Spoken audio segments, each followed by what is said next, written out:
Greetings, dear ones. I am Kryon of Magnetic Service. Why would an angelic entity from the other side of the veil choose that name? It's an odd name. The very name Kryon is an odd name. That's not my name. It's the vibration in the air that I wanted you to hear when you pronounce it. So that your perception would be a certain way. We didn't want the perception to be too fluffy, you see. For then we would be accepted or rejected immediately by a certain strata of those who like or don't like fluffy. You understand, we're dealing with that which is perceived by those in 3 dimensions. And a 3-dimensional world it is, and it is even for those who are the highest-minded thinkers that are human beings. You cannot help it. It is honored, but it makes it harder. It makes it harder for you. For you constantly are trying to see a multi-dimensional universe using linear 3-dimensional laws. If not laws, then rules. If not rules, then perceptions. If not perceptions, then you just think it's the way it has to work. And the perceptions then drive, if not control, the ideas that you feel should be looked into, or the what-ifs that might be. And if you would trace some of those high-minded what-ifs right back to the source of why you ask, you will find that they're all biased. Biased in 3 dimensions. And you can't help it, for it is your reality. The universe is expanding. It's expanding because of the energy that is called, of course, the dark, which isn't. It's simply energy you cannot see in 3D. And it's expanding at a faster rate than the equations in 3D say it should when you look at mass. And that ought to tell you something's happening. It ought to tell you something that is out of the realm of what you would expect, perhaps even out of 3D. Perhaps not even explainable by what you know. So I will again say it, for this is old information that I have carried around, and the reason that it is not on the mouths of the physicists is because it is not seeable yet. But indeed, there are those who would project the possibilities of it, for they are starting to ask the question about what is energy in the universe that you can't see? Could it be that it is coming from somewhere else? And then you get into conjecture, and I will tell you this. That which created what you have considered to be the Big Bang was a collision, if you wish to call it that, between what we would term as membranes of dimensions. Your universe coexists with other dimensional realities.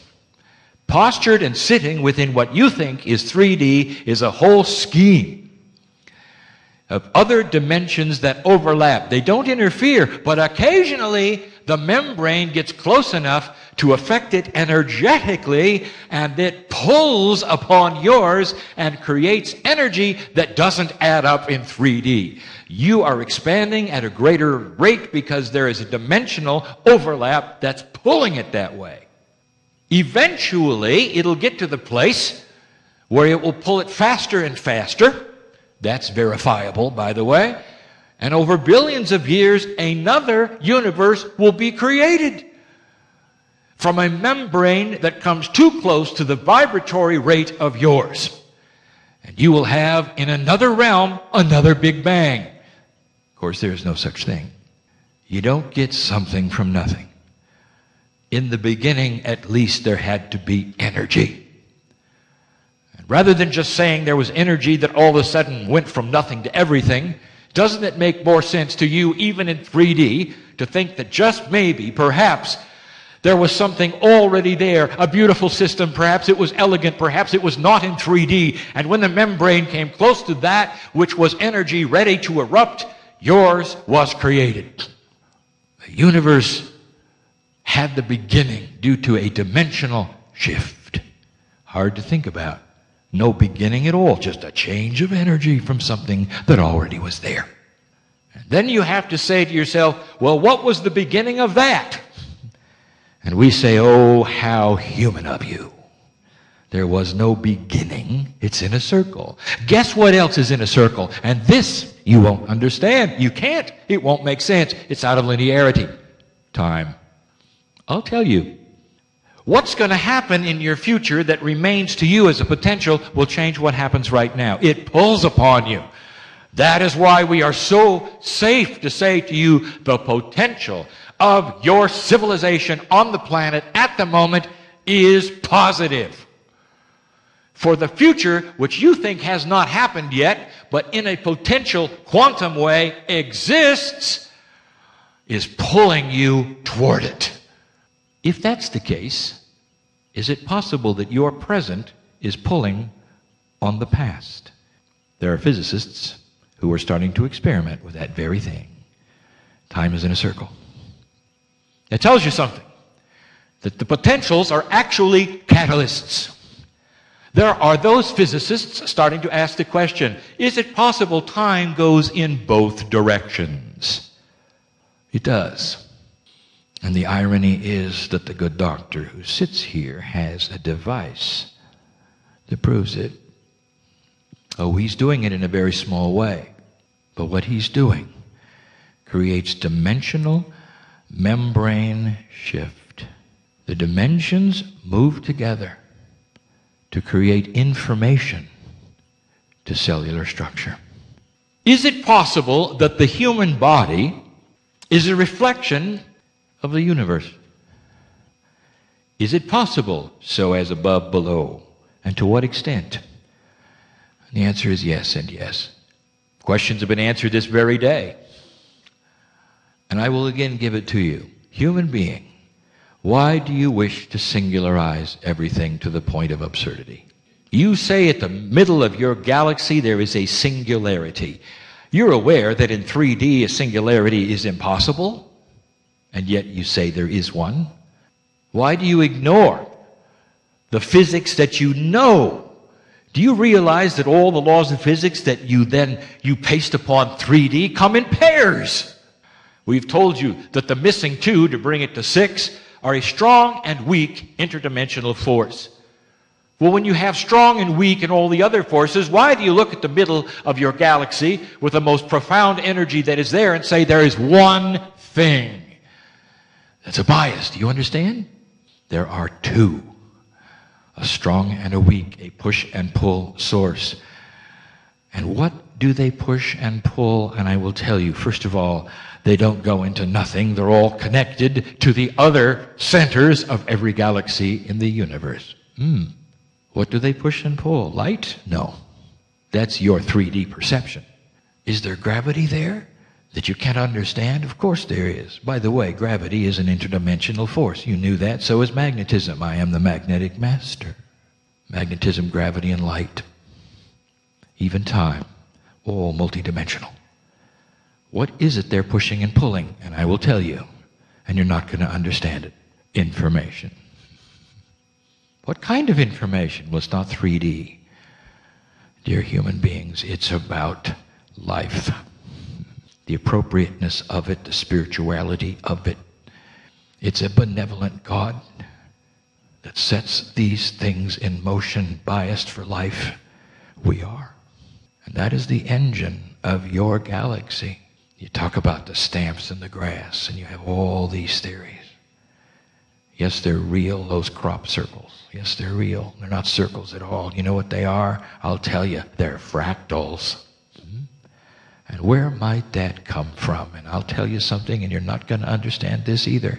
And you're not going to believe it when I tell you. They come from the potential of your future as information to you. How much of that are you going to believe today?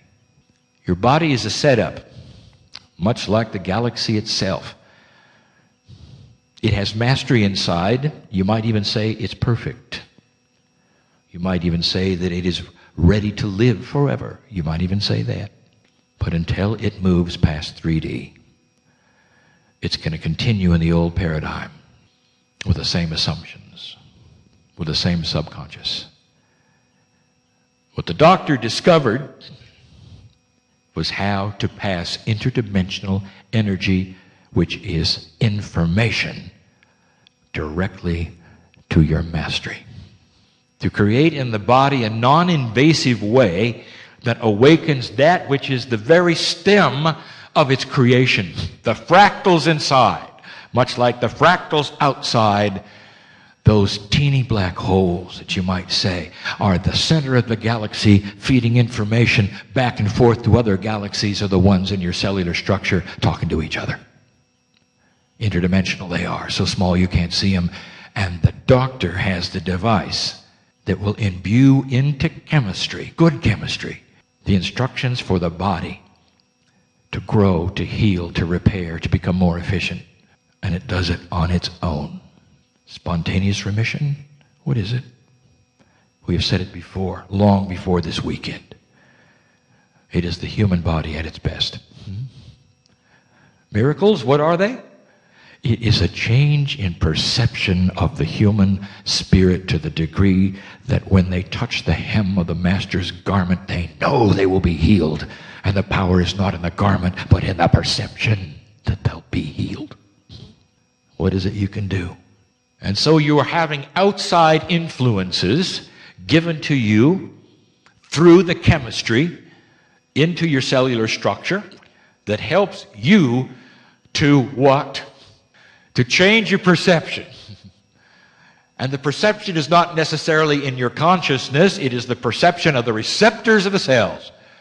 That is to say, they now know what they did not think was possible. Can a cell think? As above, below. There is consciousness with every cell. Automatic, you think. Permanent, you think. It is not. It is changeable, and you're seeing it changed. That is the invention of the century. And you sit in the place of Yah-Yi, who has given it to you. It's not over yet. There's more. And he's going to give you more. We celebrate the latest research, and with this we close. What does it tell you? When you can imbue information into chemistry, give it to a human being, and target it at an organ. What does it tell you when the organ sees it, responds, and does the impossible? What does it tell you when you can actually talk to those which are the stem creation of the cellular structure to repair itself, to change its shape, to renew? It has to tell you there is an intelligence inside. Every single cell, every single organ, ready for you to do many things with it, including instruct it yourself. Talk to it yourself. You can't come here and walk out with pills and just say, well, now I'll let the pills do the work. Do you not understand? It is your intent to believe that these pills have the instructions, and that intent collects and actually creates belief. You do it with it. Someday studies will be done on the gematria of products will show the difference between belief and non-belief. They'll all have an effect, but the ones that are using it with intent will be double the ones that don't know anything about it.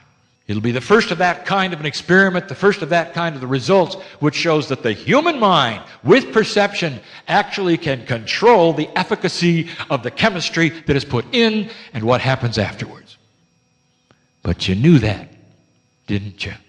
I talked to a very informed group with good minds, willing to stretch them. And I hope I've done a little bit of stretching for you today. And so it is.